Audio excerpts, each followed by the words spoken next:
জয় দেবী চরাচর সারে কুচযুগ শোভিত মুক্তাহারে বীণা রঞ্জিত পুস্তক হস্তে ভগবতী ভারতী দেবী নমস্তুতে।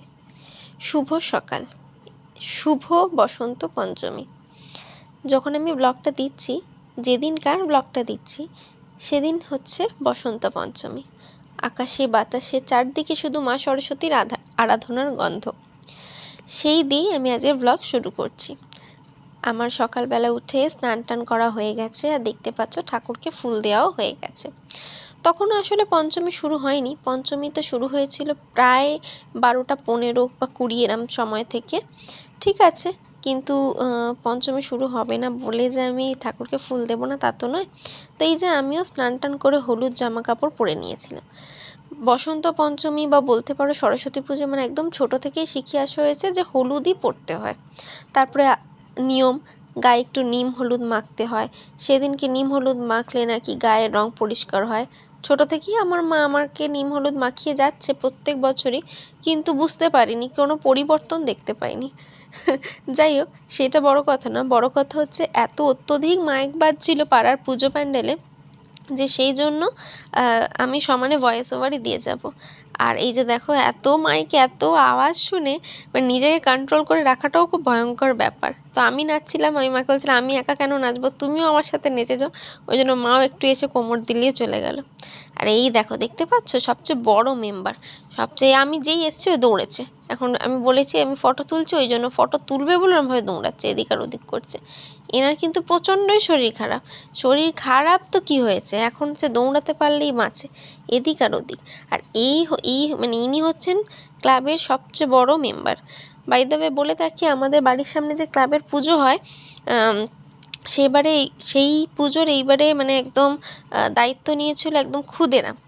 তো তার মধ্যে সবচেয়ে বড় সদস্য বা সবচেয়ে খুদে সদস্য হচ্ছে আমাদের এই যে এই গুবলু। আসলে ওকে আমি যে নামে ডাকি সেটা আমি ঠিক বলতে পারবো না ক্যামেরার সামনে। খুবই অদ্ভুত একটা নামে ডাকি, এবং এত দুষ্টুমি করেও মাঝে মধ্যে যে ওকে কেউ নামটা জিজ্ঞেস করলে ওই নামটাই বলে দেয়। তো যাই হোক, ওর সাথে একটুখানি মজা করে আমি চলে এসেছি ঠাকুরের কাছে। এটা বুঝতে পারছো কাদের ঘর? এটা হচ্ছে পিলু মাসিদের ঘর। গত বছরও আমি তোমাদের দেখিয়েছিলাম, এবছরও ওখানেই আমি গেছি। আর এত সুন্দর মায়ের মূর্তিটা হয়েছিল, এত সুন্দর, চোখগুলো যেন একদম টানা টানা। আমি ওখানে গিয়ে বলছিলাম যদি আমার এরকম একটু চোখ হতো কি সুন্দর দেখতে লাগতো। জানি না, আবার খারাপও দেখতে লাগতে পারে। আর এই দেখো পুচুরানিকে দেখেছো, পুচুরানি শাড়ি টাড়ি পরে রেডি। আর এখানে বনুকে আমি কেন দেখাচ্ছি বলো তো, আমি আর বনু একদম মানে সে স্নান টান করে চলে গেছি একদম ভয়ঙ্করভাবে। আর বনুমাসি তো একটু সেজে গুজে একটু সুন্দরভাবে গেছে। তোকে ওটাই বলছিলাম, তো লজ্জা করে না আমরা যখন এরমভাবে এসছি আর তুই এরম সেজে গুজে এসছিস। আর পুচুরানিকে দেখো এত মিষ্টি লাগছিল, ওপরে একদম ওকে শাড়ি টাড়ি পরিয়ে, আমি ওকে শাড়ি পরিয়ে দিয়েছিলাম যে তুমি শাড়ি পরেই বসবে।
এটা 2 তারিখের ব্লগ তোমরা দেখছো, মানে যেদিনকে একদম পঞ্চমী পড়েছে সেদিনকেই।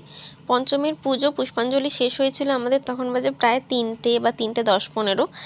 তখন এসে আমরা দই চিড়ে খেয়েছিলাম, আর খেয়ে দিয়ে কিছুক্ষণ বসেই আবার বেরিয়ে গেছিলাম ঠাকুর দেখতে। এই যে দেখতে পাচ্ছ শাড়ি টাড়ি পরে রেডি হয়ে গেছি, আর মাঝে মধ্যেই আমি নাচতে থাকবো। মানে এত গান হচ্ছে নিজেকে ওই সামলে রাখাটাই খুব প্রবলেমের ব্যাপার। কারণ হচ্ছে মানে আমার মিউজিক চললেই আমার মনে হয় যে আমি একটু নাচতে থাকি। আর সেখানে সেই পুরনো সঙ্গীত বাংলার গান, মন মানে না, তারপরে আরও মানে এরকম ধরনেরই গানগুলো, আমার এখন মনে নেই কী কী গান চলছে।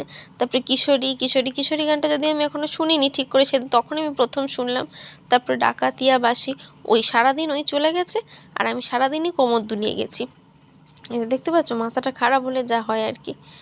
এই দেখো এটা কী গান বলো তো, আমি বলে দিচ্ছি, আমি বুঝতে পেরে গেছি, এটা হচ্ছে যে কিশোরী গানটা আছে না, ওই গানটা। আর এই হচ্ছে আমাদের একদম বাড়ির সামনের পুজো, যেখানের এই যে একদম বাচ্চা পার্টিরা করেছে, দেখেছো কি অসাধারণ এঁকেছে ঠাকুরের ওইখানটা জায়গাটা। আর এই যে দেখো সব বাচ্চা পার্টিরা মিলে এই পুজো করেছে, এবং পুজো ভীষণভাবে সাকসেসফুল, খুব ভালো পুজো হয়েছে, খুব সমস্ত কিছুই ভীষণ ভালো হয়েছে। যাই হোক, ঠাকুর রেডি ফেডি হয়ে ঘরের সামনে ঠাকুরকে প্রণাম করে এবার আমরা বেরিয়েছি ঠাকুর দেখতে। এটা হচ্ছে আমাদের বাড়ির আরেকটা মানে পাড়ার আরেকটা ঠাকুর। আমাদের পাড়ায় টোটাল 4টে পুজো হয়েছে এবারে যেমন মানে দুর্গা পুজোও প্রচুর, 4টে না অ্যাকচুয়ালি 5টা, 1 2 3 4 5, হ্যাঁ 5টা পাড়ায় পুজো হয়েছে, 5টা। তো মানে এবারে দুর্গা পুজো যেমন অনেক হয়, তেমন যেন সরস্বতী পুজো একদম ঘরে ঘরে লেগে আছে, পরপর 2 পা হাঁটলেই সরস্বতী পুজো। ঠিক আছে চলো, বাচ্চাদের ব্যাপার, বাচ্চা বড় সবাই মিলেই আনন্দ করেছে।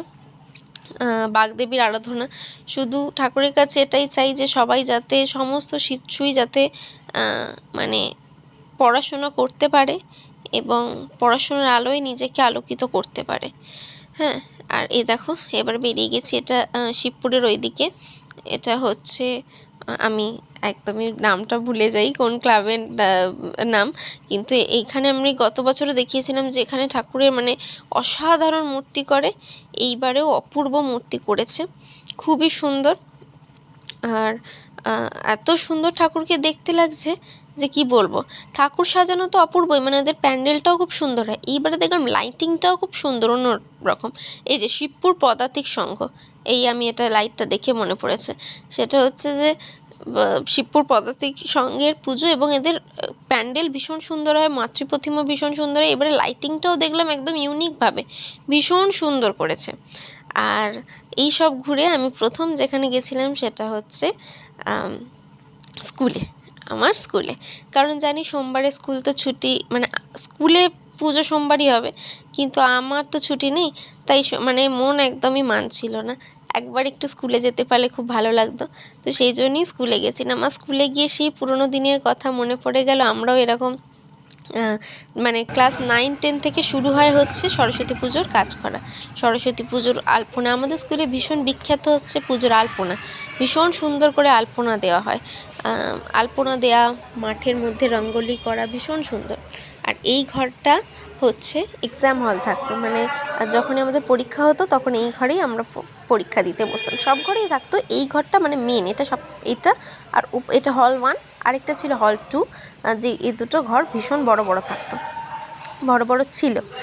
আর এই যে দেখো এত সুন্দর লাগছে, মানে স্কুলে এলেই না ইমোশনাল লাগে সরস্বতী পুজোর সময়, তার কারণ হচ্ছে এই যে মানে পুজোর কাজ করা, তারপরে এই যে এখানে দেখো সব নিমন্ত্রণ, মানে যে স্কুল থেকে নিমন্ত্রণ এসছে সব স্কুলের আমরা লাগিয়ে রাখা হতো কার্ডগুলো বোর্ডে, তো ওইগুলো মানে আলপনা, সকাল থেকে এসে আলপনা করা, মানে যে কোনো কাজ কিছু না কিছু, কেউ কোনো একটা দল যাচ্ছে হচ্ছে বাজার করতে, কোনো একটা দল যাচ্ছে ঠাকুর আনতে, কোনো দল যাচ্ছে হচ্ছে নিমন্ত্রণ করতে, এইভাবে মানে প্রত্যেক ছাত্রীরাই মানে একদম মেতে থাকতেন, শুধু ছাত্রীরা নয়, দিদিমণিরাও, মানে তারাই তো গাইড করতেন।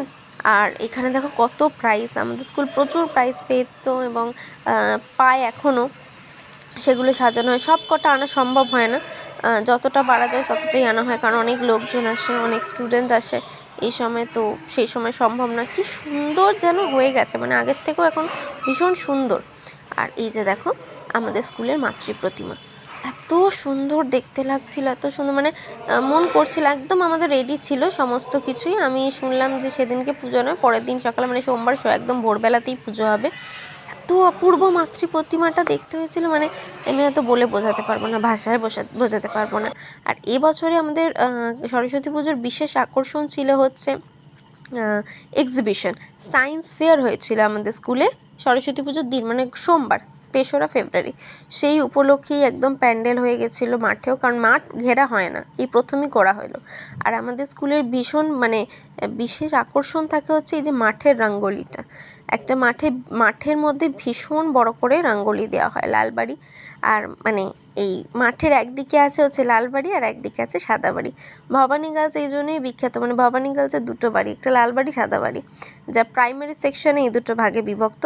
আর যখনই তুমি সেকেন্ডারি মানে ক্লাস 5 থেকে হয়ে যাবে তখন পুরোটাই এক, 5 to 12 একসাথে সবাই। আর তার আগে 1 থেকে 4 কেউ কেউ পড়ে লালবাড়িতে, কেউ কেউ পড়ে সাদাবাড়িতে, এই হচ্ছে ব্যাপার। তো খুব ইমোশনাল লাগছিলো, স্কুলে গিয়ে মনে হচ্ছিলো থাক আরেকটু থাকি, কিন্তু সময় তো হয়ে গেছে, যেতে হবে।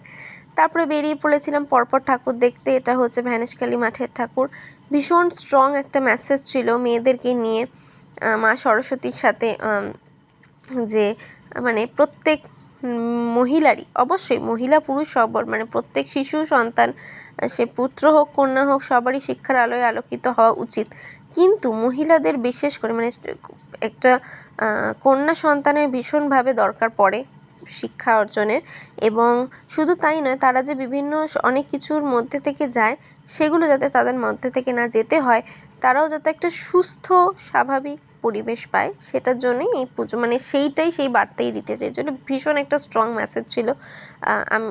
আমি যখন ভিডিও তুলেছি তখনও অ্যাকচুয়ালি সাজানো হচ্ছিলো, সেই জন্য অতটাও ভালো বোঝা যাচ্ছে না, কিন্তু আমরা সামনে থেকে যারা দেখেছি এবং নিউজ পেপার কেটে কেটে সেই যে আর্ট বানানো, খুব সুন্দর। যারা গেছো এই ঠাকুর দেখতে তারা বলতেই পারবে যে ভীষণ সুন্দর। চলো আমি আর বকবক করবো না, কারণ এরপরেও অনেক ঠাকুর দেখতে গেছিলাম, আর খাওয়া দাওয়াও করেছি। আমরা স্টেডিয়ামে গেছিলাম, স্টেডিয়ামে গিয়ে আমরা মোমো ফিশ ফিঙ্গার খেয়েছি, ঘুরছিলাম। তারপরে মানে রাস্তাতেও এদিক ওদিক যেখানে যেখানে ঠাকুর, অনেক ঠাকুরই ছিল, সব ঠাকুরের ভিডিও তোলা আমাদের সম্ভব হয়নি, যতগুলো পেরেছি ভিডিও তুলেছি। কিছু কিছু জায়গায় অনেক অনুষ্ঠান হচ্ছিল, রাস্তা বন্ধও ছিল। তো যাই হোক, আমার সরস্বতী পুজোটা খুবই ভালো কেটেছে। তোমাদের কেমন কাটলো জানিও, আর ব্লগ ভালো লাগলে প্লিজ লাইক শেয়ার কমেন্ট আর সাবস্ক্রাইব করে দিও, পাশে থেকো, দেখতে থেকো সেটার সাথে সারাদিন। আবার দেখা হবে নতুন দিন নতুন ব্লগের সাথে। আর আজকের মতো টাটা, সবাই খুব ভালো থেকো, সুস্থ থেকো, দেখতে থেকো সেটার সাথে সারাদিন। কেমন? চলো বাকি ব্লগটা তোমরা এনজয় করো, টাটা।